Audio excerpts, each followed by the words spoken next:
안녕하십니까. 윤진표 교수의 아세안 이야기입니다. 오늘은 일본에 관해서 이야기를 해보려고 합니다. 동아시아 지역에서 한국과 일본 관계만큼 예민하고 또 변화무쌍한 건 없죠. 제가 말씀드리고 있는 아세안도 일본과는 여러모로 매우 깊은 관계를 가지고 있습니다. 그래서 일본 동향은 한 번쯤 말씀드려보고 싶었습니다. 오늘 잡은 제목은요, 일본의 새로운 군사안보 전략에서 주목해 봐야 할 점입니다.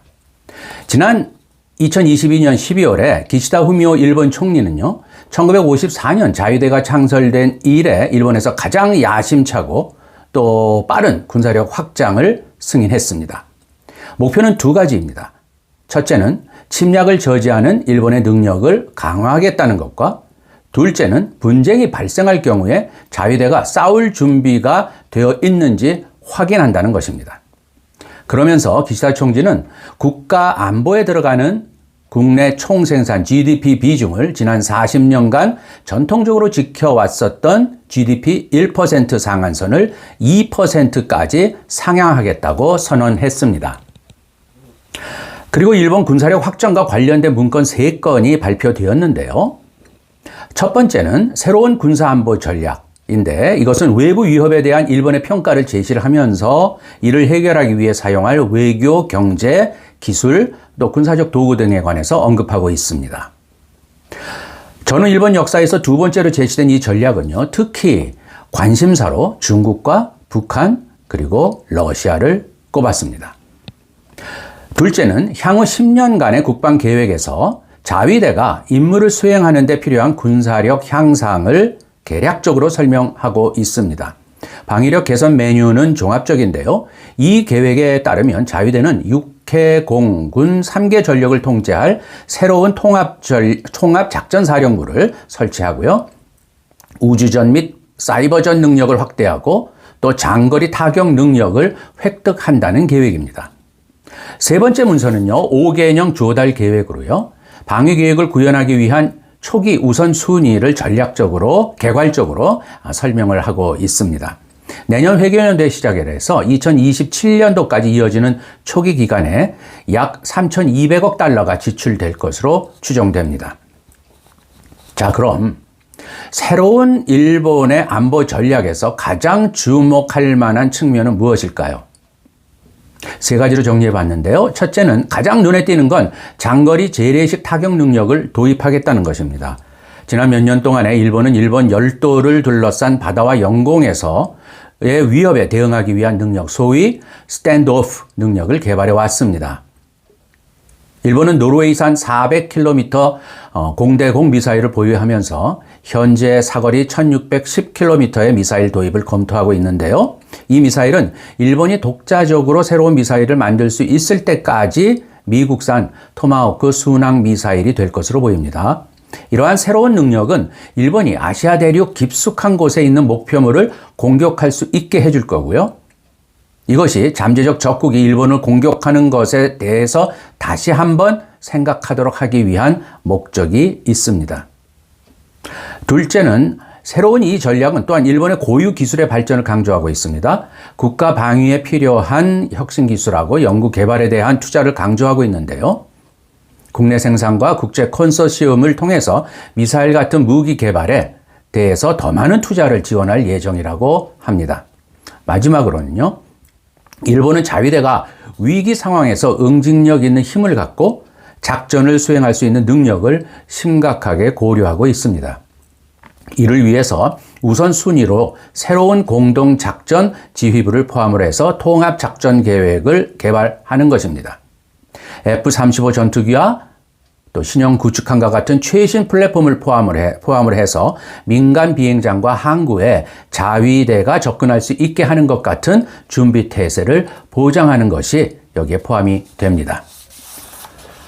자, 그럼 일본이 왜 이러한 변화를 만들려고 하는 걸까요? 일본 자위대 무장을 비약적으로 발전시켜야 한다는 목표는요, 몇 가지 요인에서 비롯된 산물이라고 생각합니다. 가장 분명한 건 일본 주변에 외국 군대의 존재가 크게 증가하고 있다는 사실입니다. 북한 미사일은 경고 없이 일본의 배타적 경제 수역하고 영토를 수시로 넘나들고 있고요. 중국 군대는 정기적으로 일본의 수역과 영공 근처에서 작전을 수행하고 있습니다. 그리고 동중국해의 센카쿠 열도를 둘러싼 일본과 중국의 영토 분쟁은 군사적 관심을 끌기에 충분합니다. 이러한 위협이 일본 국방계획 입안자로서 새로운 계획에 많은 개선 사항이 필요하다는 주장을 하게 된 요인인 것이죠. 한편 동아시아 지역 군대들 간의 기술 변화 속도가 빨라지고 있는데 일본은 상대적으로 뒤처져 있다고 판단하고 있습니다. 더 빠르고 더 정확하고 더 탐지하기 어려운 미사일 같은 무기는요, 일본의 안보 취약성을 심화시켰습니다. 한동안 일본은 이러한 확산에 대처하기 위해서 탄도미사일 방어를 강조했지만 이 지역에 엄청난 양의 미사일이 있기 때문에 방어에만 의존한다는 것은 비현실적이라고 인식했습니다. 게다가 극초음속 기술은요, 날아오는 미사일을 사실상 탐지할 수 없게 만들어버렸습니다. 중국이 개발한 새로운 이런 비대칭 전력은 일본을 지원하기 위해서 오는 미국의 능력을 약화시킬 수밖에 없습니다. 중국의 위성무기, 또 사이버 공격, 지대함 미사일 등은 일본을 방어하는 일본과 미군 사이의 전통적인 분업을 매우 복잡하게 만들어 버렸습니다. 기시다 정권의 군사전략 개편은 중국에 대한 일본 대중의 불안이 커지고 있음을 보여주고 있습니다. 또 이것을 반영하고 있습니다. 최근에 요미우리 갤럽 여론조사에서 일본 응답자들의 90%가 중국을 신뢰하지 않으며 또 61%는 중국이 대만을 침공할 것으로 믿고 있는 것으로 그렇게 나타났습니다. 실제로 이번 2022년 군사안보 전략 검토에서 가장 눈에 띄는 측면 중에 하나는 정부의 이러한 계획이 일본 사회로부터 거의 반대를 받지 않고 있다는 점입니다.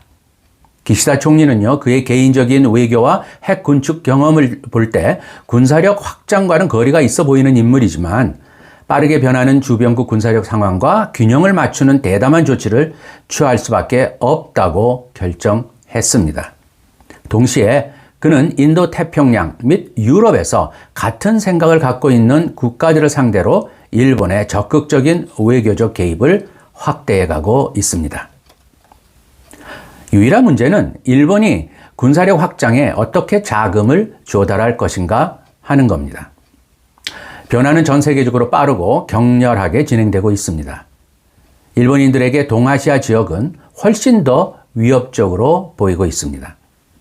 따라서 일본은 방어가 필요할 경우 주저없이 적극적인 행동에 나설 준비가 돼 있다는 메시지를 전 세계에 보낸 것이라고 저는 평가합니다. 오늘은 일본에 관해서 말씀드려 보았습니다. 들어주신 여러분 감사합니다.